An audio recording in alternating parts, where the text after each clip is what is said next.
Ne diyeyim? Ne istersin? Bayram Selamun Aleyküm ve Rahmetullahi ve Berekatuhu. Allah gecenizi mübarek etsin. Bayramınızı şimdiden tebrik ediyoruz.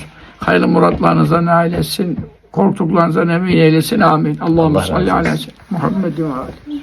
Can bulacaksın ananı, bayram o bayram ola, bayram o bayram ola.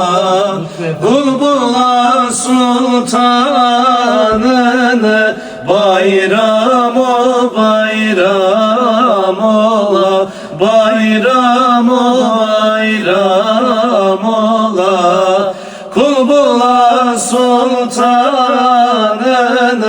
bayram o bayram ola, bayram o bayram ola.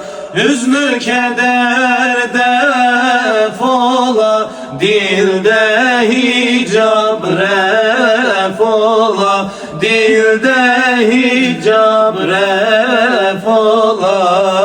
Cümle günah affola, bayram o bayram ola, bayram o bayram ola.